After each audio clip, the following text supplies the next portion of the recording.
Welcome. Our topic today is insider trading in connection with corporate takeovers. Now, for the most part, the law of insider trading as it applies to mergers and acquisitions is the same law of insider trading that would apply to any other type of inside information.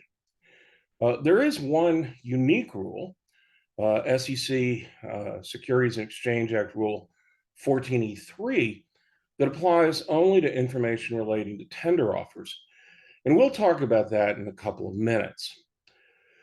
Why are we devoting a session on insider trading in mergers and acquisitions if the bulk of the law is essentially the law that anybody that's had a basic corporate law course would already know? And the answer to that is that it matters because insider trading is rampant in connection with mergers and acquisitions. It's a classic situation where insiders with advanced knowledge of a coming takeover can buy low before the offer is announced, with an expectation that once the offer is announced, the stock price will jump as cautious investors seek to capitalize on the announcement, and speculators begin buying into the stock, bidding up the price. And so, even if the acquisition ends up not happening, an insider with advanced knowledge can make a nice profit. And as a result, people routinely yield to temptation in this context. Now, under SEC Rule 10b-5, there are basically three major theories of insider trading liability. There's the classical theory, also known as the disclose or abstain theory, and it applies to both true corporate insiders, such as directors, officers, employees of the company, but also to certain folks who are known as constructive insiders. And this would be, for example, a corporation's outside legal counsel or the company's investment banks, and so forth. The second theory is what's known as misappropriation. And as we'll discuss, misappropriation comes about where the person who trades learned the information not from the company in whose stock he or she trades, but rather from some outsider. Finally, there's what's known as tipping.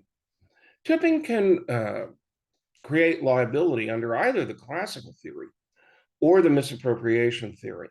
And basically, what tipping involves is that some insider with access to information tips it, discloses it to some outsider who then trades on the basis of that information. Now, let's break these theories down in more detail. Let's start with classical insider trading. This is the doctrine that goes back as far as SEC versus Texas Gulf Sulfur, the famous 1968 case involving insider trading in connection with a company called Texas Gulf Sulfur and a discovery of copper up in Timmins, Ontario. And of course, the insiders of Texas Gulf Sulfur bought a lot of stock on the basis of the advanced knowledge of this discovery. And then when the discovery was announced, the price jumped, they sold, made a huge profit. They were caught, and the SEC brought a civil action successfully against them. The theory was subsequently validated by the Supreme Court in a series of decisions, such as Chiarella versus United States and Dirks versus SEC. And essentially, what classical insider trading asks is, did the defendant trade while in possession of material, non-public information? The information must be material, which means that there must be a substantial likelihood that the reasonable investor would consider it to be important. And the information must be non-public. The definition of public information is basically information that has been conveyed to the market through a broad medium, such as the Dow Jones tape. The next question would be, well, is the defendant an insider of the company?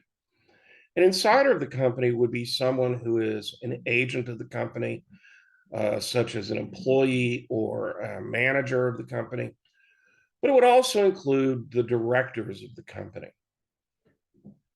Now, if the individual is not a true insider, they may still be captured under the classical theory if they're what is known as a constructive insider.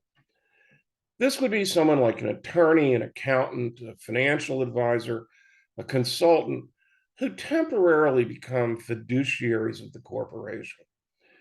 And the way that they do that is that they receive information from the corporation with an expectation on the part of the corporation that the recipient will keep the information confidential and not use it for personal gain. And the relationship between the recipient and the source of the information must at least imply such an obligation. Now, if the defendant is neither an insider nor a corporate insider, you would then go on to the misappropriation theory.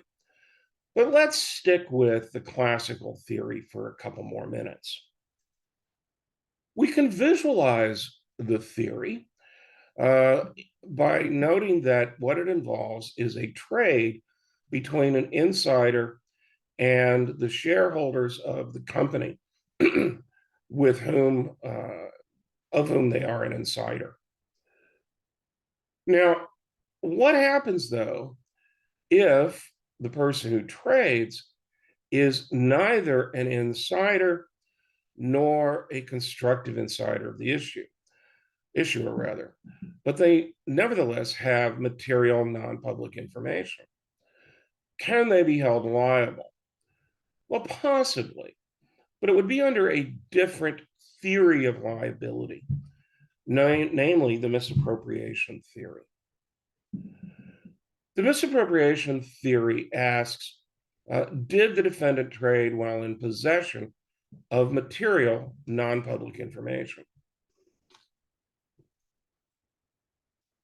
The second question is, assuming the trader, the defendant, is neither a true insider or a constructive insider of the company in whose stock the defendant traded, did the defendant have some sort of fiduciary relationship or a relationship of trust and confidence with the source of the information? Now, in some cases, that's easy to answer. A lawyer, for example, has a fiduciary relationship with their client. In other cases, it's not so easy. And the SEC has adopted Rule 10b-5-2 to define certain types of relationships that will trigger liability under the misappropriation theory. Rule 10b-5-2 only applies to the misappropriation theory. It doesn't have anything to do with the classical theory of liability. And as we'll see, what the rule does is to identify certain types of relationships that the SEC says constitute a fiduciary-like relationship, a relationship of trust and confidence. The easiest way of visualizing the misappropriation theory is to think about the leading case in the area, which was O'Hagan versus United States. In this case, a company called Grand Metropolitan was interested in doing a hostile takeover of the Pillsbury Company. And Grand Metropolitan retained Dorsey and Whitney, a famous and very reputable Minneapolis law firm, to represent it. One of the partners at Dorsey and Whitney was a fellow named James O'Hagan. And O'Hagan had heard rumors around the firm that Dorsey and Whitney was representing Pillsbury, and that Dorsey and Whitney were representing Grand Metropolitan, and had heard a rumor that Grand Met was thinking about trying to do a hostile takeover of Pillsbury. O'Hagan managed to get that confirmed by one of the partners working on the project. And O'Hagan went out and started buying stock in Pillsbury. Now, notice that if O'Hagan had bought stock in Grand Metropolitan, he likely would have been deemed a constructive insider of Grand Met. He received the information from Grand Met with an expectation that he would not use it for personal gain. That's a basic obligation of being a lawyer. And of course, that relationship definitely would imply an obligation on O'Hagan's part not to use the information for personal gain. But O'Hagan didn't trade in the stock of Grand Metropolitan. He traded in Pillsbury stock. And as to Pillsbury, O'Hagan had no relationship at all. He was not an agent of Pillsbury. He was not an employee of Pillsbury. He was not a director of Pillsbury. He was not a constructive insider of Pillsbury. As to Pillsbury, there simply was no relationship that was remotely fiduciary or one of trust and confidence.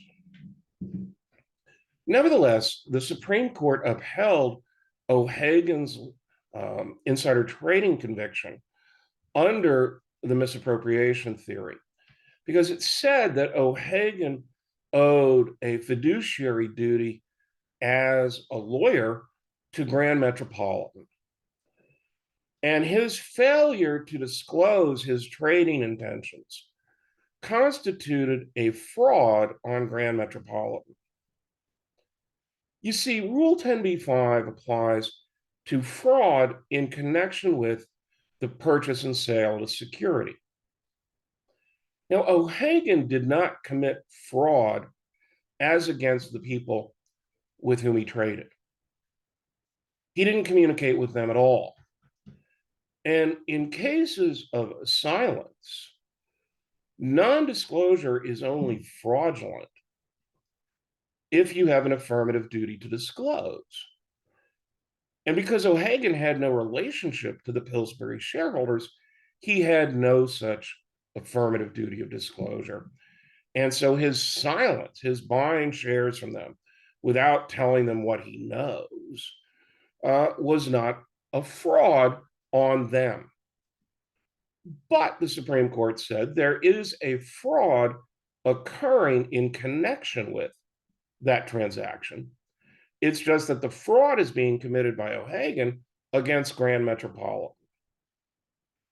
But the fraud on the source of the information was fraud in connection with a purchase or sale of a security.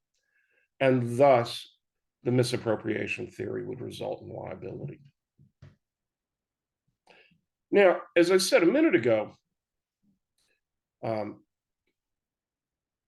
sometimes it's very easy to tell whether someone has a fiduciary relationship with another person. There are what are known as hornbook relationships that in every treatise on fiduciary law would say these two people stand in a fiduciary relationship. And that would include folks like a lawyer and a client, a doctor and a patient, a therapist and a patient, a trustee and the beneficiaries of the trust, and so on and so on. Other cases, however, are less obvious. Do a parent and child stand in a fiduciary-like relationship? How about spouses? How about domestic partners? How about close personal friends? And because in those cases it can be more difficult, the SEC has sought to provide guidance through, as I said before, Rule 10b-5-2. And what 10b-5-2 does is to create a non-exclusive list of 3 situations in which the SEC says that there is a duty of trust and confidence. Now, some folks, including myself, have had doubts over the years about the validity of Rule 10b-5-2 because it does, we think, conflict with some Supreme Court precedents. But the courts have routinely used Rule 10b-5-2, and its validity is pretty much beyond question now. So what does it say? It says, well, first off, whenever someone agrees to maintain information and confidentiality. So if you're the source of the information and I enter into a contract with you that includes a confidentiality clause, and then I turn around and use that information to go trade in the stock of some company that the information relates to, in breach of my agreement with you, I've violated our relationship of trust and confidence. And if I don't tell you that I'm going to go trade, I've committed fraud on you. And that fraud touches and concerns my trades with the shareholders of that corporation. And accordingly, I've breached the misappropriation theory. Similarly, if two people have a pattern of sharing confidences such that the recipient ought to know that the disclosing party expects the information to be kept confidential, that would create the requisite relationship of trust and confidence. In addition, receiving material non-public information in certain family relationships, spouse, parent, child, sibling, would result in a relationship of trust and confidence. Suppose, for example, that your spouse is a lawyer, and she comes home and is explaining to you what she did that day at work and casually mentions that she was working on a merger deal. And you take that information and go trade the stock of the company that she mentioned. Now, you don't have any sort of fiduciary relationship with that company and its shareholders, but the SEC would take the position that you do have a relationship of trust and confidence vis-a-vis your spouse. And taking the information and using it to trade without telling her that you're going to do that would result in liability. Notice that I keep talking about the idea that the misappropriator doesn't disclose to the source of the information that the misappropriator intends to trade. What would happen if the misappropriator said to the source of the information, wow, that's fascinating. I'm really glad you told me that. And I'm going to go trade in the stock of that company issues.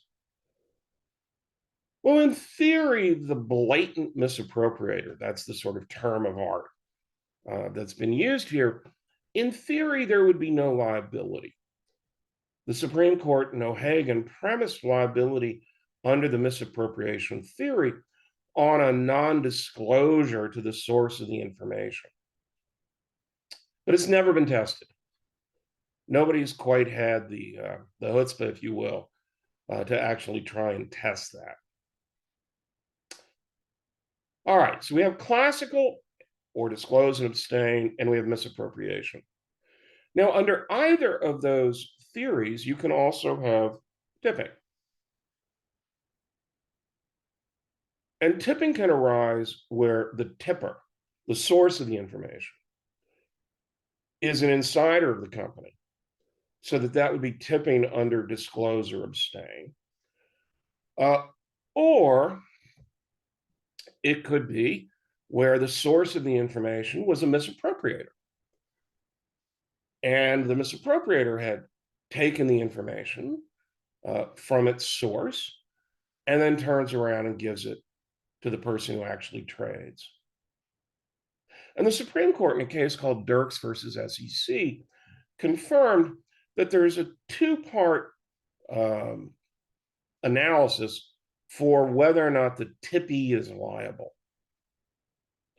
The first part of the analysis is whether the tipper, the person who gives you the information, got a personal benefit from disclosing the information to the tippee. And we'll talk in a few minutes about what a personal benefit might be. Tipping information and getting a personal benefit is sufficient for the tipper to have liability under Rule 10b-5.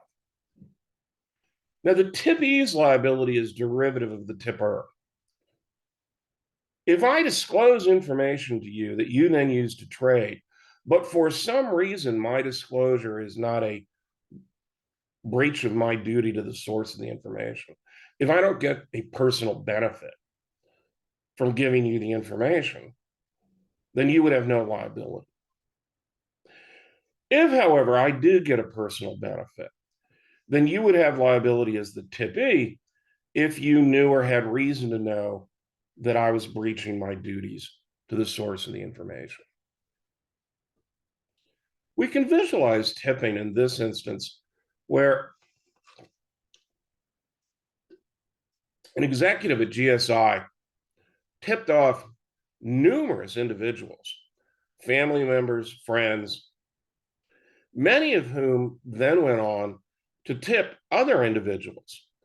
This is what's known as a tipping chain. When Christopher discloses to Jules, who discloses to individuals C and B, that's what's known as a tipping chain.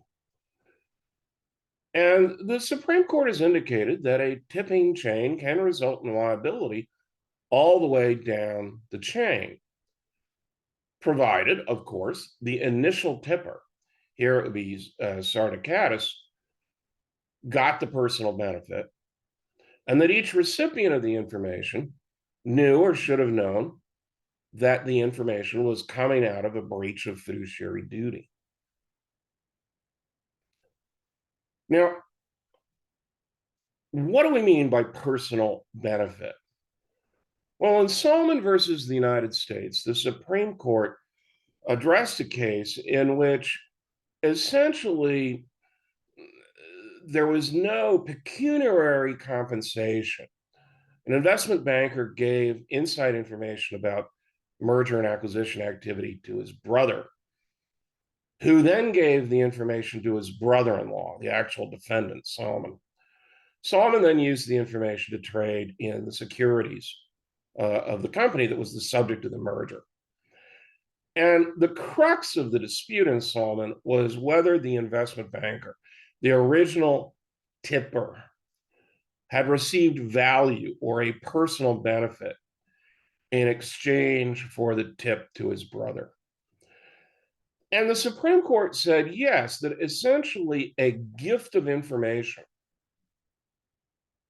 to a relative or close personal friend was a personal benefit. Yes, it's true, you didn't benefit financially, but you're getting warm, fuzzy feelings from tipping off a relative or a close personal friend. Similarly, there could be situations in which there would be a non-financial reputational benefit. Suppose I'm the CEO of the company and you're a reporter, and I tip you off with confidential information, expecting that you will write very positive stories about my running the company and that there'll be a boost to my reputation. That would be a personal benefit to me as well. So what do we know after Solomon, and what don't we know? We know that a family relationship or a close personal friendship is sufficient that we can infer that the giver receives some sort of non-pecuniary psychological utility benefit from the gift. What subsequent cases have not well defined is how close must the friendship be? Mere acquaintances, would that suffice? Secondly, when the relationship is sufficiently close, there's a presumption that there has value, even if it's just a gift. And what we don't really know is how you would rebut that presumption. If I give information to my brother, how do I rebut the presumption that the warm, fuzzy feelings I'm getting are a personal benefit? And that's not well developed. What about in these tipping chains where tipper tips off tippy, who tips off tippy, who tips off tippy. Must the person who ultimately trade down the line, these remote tippies, we know that they have to know the original tipper's breach of fiduciary duty. But does the remote tippy have to know the specific source of the information, or is it enough that he knows the information is non-public? That's not well developed either.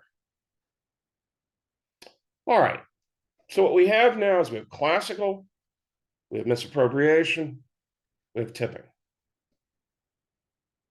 Let's take a couple of examples. In the O'Hagan case, one of the interesting arguments was, well, to whom does O'Hagan owe a duty? Because really, O'Hagan got the information from Grand Met indirectly. He got it through Dorsey and Whitney. So Grand Met is the ultimate source of the information, and Dorsey and Whitney is the proximate source of the information. And the Supreme Court in O'Hagan indicated that O'Hagan would owe duties both to the law firm and to the firm's client. As a partner, O'Hagan has fiduciary duties to any client of the law firm, whether or not he's actually working on that client's matter. And that's just basic legal ethics. And so, in order for O'Hagan to avoid liability, he would have had to disclose to both Dorsey and Whitney and to Grand Met. Now, what would have happened if they had both authorized him to trade? That's a very interesting question. The logic of the Supreme Court's decision in O'Hagan is that, he would have no insider trading liability. Now, mergers and acquisition students will recognize that even if they authorize him to do that, and in fact, especially if they authorize him to do that, that presents now a different legal wrinkle in the problem. Would not O'Hagan now be part of the 13D group? And would not the relationship, the authorization of his trading activity need to be disclosed on Grand Met's 13D? And I think the answer to that is clearly yes. Let's take a slightly different example. Suppose that you're on the subway in New York, and you overhear two people you don't know talking about an upcoming merger. And you infer from their discussion that the news is not yet public. And they seem to know their stuff. You kind of looking at them and you go, those are probably young investment bankers or young lawyers. And so you go out and you buy some stock on the basis of that information. And when it turns out to be true, have you committed illegal insider trading under either Rule 10b-5 or Rule 14e3? Well, let's focus for the moment on 10b-5. And the answer there is no, right? You are not a fiduciary of the company. You're not a constructive insider of the company. Your source of the information is these two folks on the subway, and you're not in a fiduciary relationship with them. You're not in a relationship of trust and confidence with them. They're not tipping you. They're not getting any personal benefit. They're not even intending to give you the information. You're overhearing a conversation. So this is not a tip. There simply is no basis for holding you liable under Rule 10b-5. Now, are there other theories of liability the government might explore? Wire fraud, mail fraud, what have you? Sure. But in terms of Rule 10b-5, insider trading liability, you can't be held liable for trading on the basis of overheard information. Okay, well, what about Rule 14e3? The SEC adopted Rule 14e3 to specifically deal with disclosure of information relating to tender offers. And what it does is to contain two basic prohibitions. First, it prohibits insiders of either the bidder or the target from divulging confidential information about a tender offer to persons that are likely to violate the rule by trading on the basis of that information. So there's a no tipping rule. There are important exceptions here that allow the bidder and target to disclose information to people like their lawyers and their financial advisors and so forth. But you can't disclose information to someone that you know or should know is likely to violate the rule by personally trading in the relevant stock. The second prohibition is a prohibition on trading by persons who possess material information, material non-public information. Prohibits any person who possesses material non-public information relating to a tender offer from trading in the stock of the target company if the bidder has commenced the offer, and this is the critical part, if the bidder has taken substantial steps towards commencement of the offer.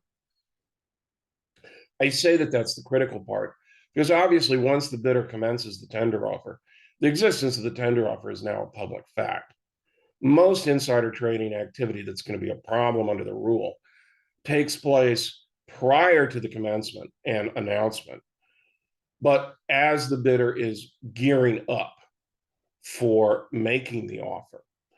And the question that then arises is, at what stage in the gearing up process has the bidder engaged in sufficiently substantial steps that the prohibition would apply? Now, it's not a strict liability test in the sense that if you have material information, you're necessarily liable. You must know or have reason to know that the information is non-public. You must also know or have reason to know that the information was acquired either directly or indirectly from either the bidder or the target company. Now, what constitutes the requisite substantial step? Well, in the relevant Securities Exchange Act release that adopted Rule 14E3, the SEC identified a number of activities that would constitute a substantial step.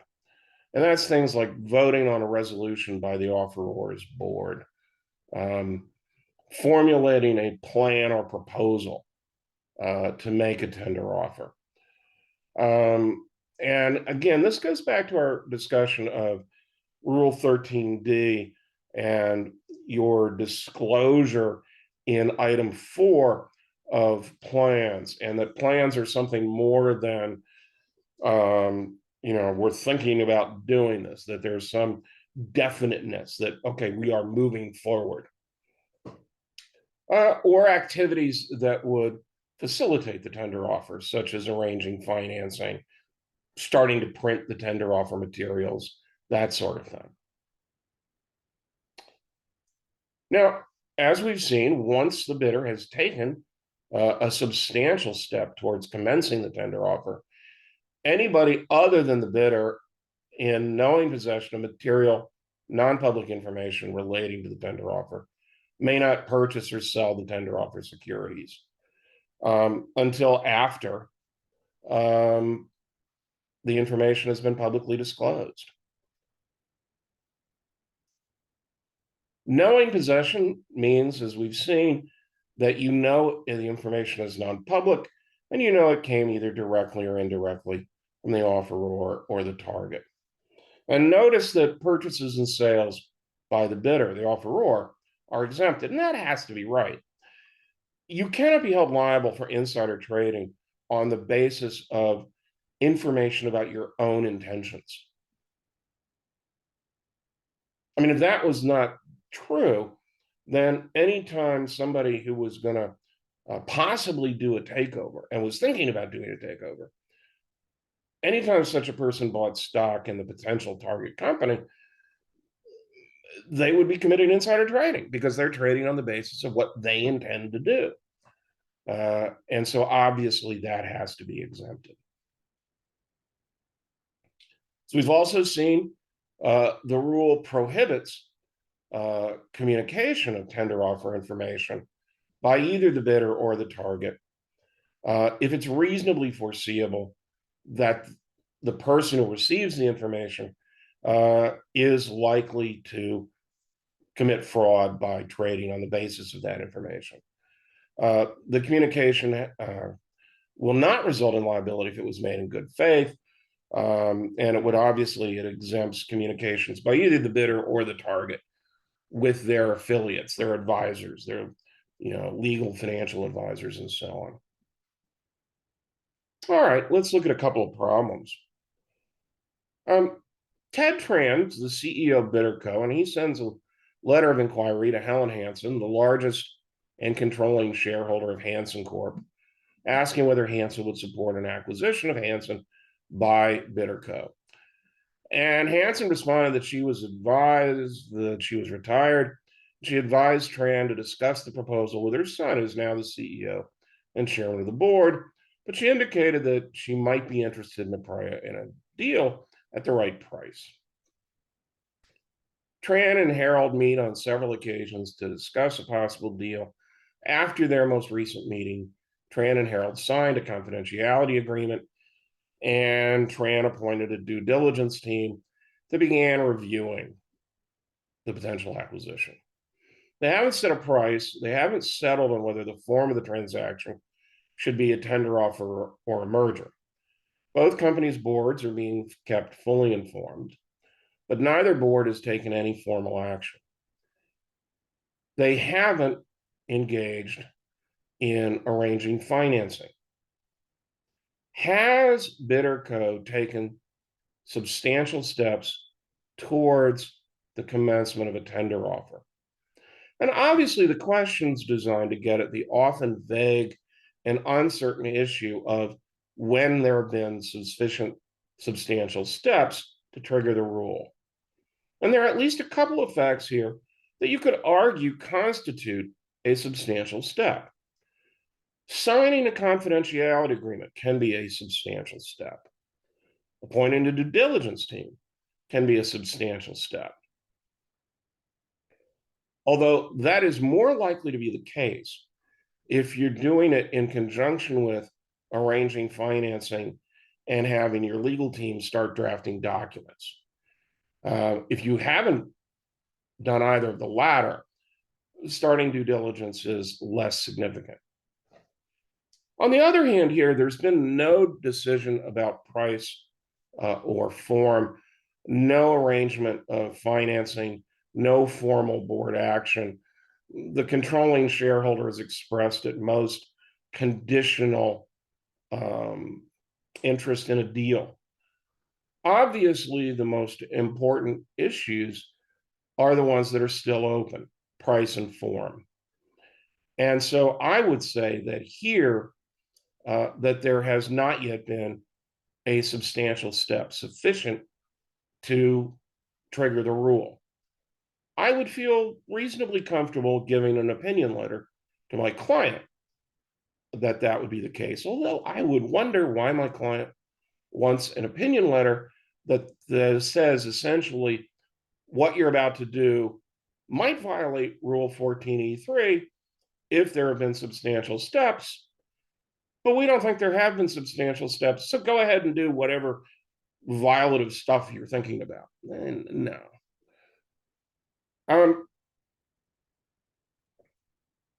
The critical point, though, is that you can get to substantial steps even before you decide to make a tender offer, and this is critical, even if the tender offer ultimately never takes place. And so, for example, if Bidder and Hansen have agreed on a price, but not yet on the form, that would start to tip me towards saying that they've taken substantial steps. Problem number two. Lorraine Lawyer works for a large corporate law firm that represents Grand Rover. Lorraine today was appointed as the junior partner on a legal team representing Rover in connection with a possible acquisition by Rover of Hamilton Corp. For dinner with her husband that evening, Lorraine told her husband that she would be working very long hours for the next few weeks. When her husband asked why, Lorraine explained that Rover had retained her law firm to advise it on a tender offer for Hamilton. Both the price per share and the source of financing had been determined. She also told him that Rover's board of directors had approved the acquisition and a launch date for the tender offer had been chosen. Lorraine cautioned her husband not to say anything to anyone about the deal. Without Lorraine's knowledge, her husband bought 1,000 shares of Hamilton stock, which he later sold at a substantial profit. Have either Lorraine or her husband violated Rule 14E3? Well, now, this is a critical difference, I should say, between Rule 14E3 and Rule 10b-5. You could say that what Lorraine has done here is to tip her husband. But under Rule 10b-5, Lorraine got no personal benefit here. She's not intentionally giving him a gift of information. She's simply telling him about her work. And there is SEC, or case law precedent, I should say, case called SEC versus Switzer, involving the famous football coach Barry Switzer, where the court specifically said that when a husband was telling his wife confidential information about his work, and Barry Switzer overheard that conversation, that was not a tip. Basically telling your spouse, hey, I'm going to be working really long hours because I've got this fascinating project, is not an illegal tip under 10b-5. And so neither Lorraine nor her husband would have liability, because remember, under 10b-5, the tipee's liability is derivative of the tipper. If Lorraine has no tipping liability, then her husband has no tipping liability. Now, would Lorraine's husband be covered by Rule 14E3, however? Well, the answer to that is yes. There is no requirement under 14E3 that the person who knowingly possesses material non-public information about the tender offer that he knows or has reason to know came directly or indirectly from the bidder, and that's Lorraine's husband. There's no requirement that there be a fiduciary relationship between that person and the source of the information. Rule 14E3 is purely based on possession of information that you know came from either the bidder or the target. And so, yes, Lorraine's husband would clearly have Rule 14E3, liability, even though Lorraine would not, right? For Lorraine to have liability as the tipper, she would have to know, or should know, that it's reasonably likely that her husband would trade. And on our facts, there's no reason for her to suspect that.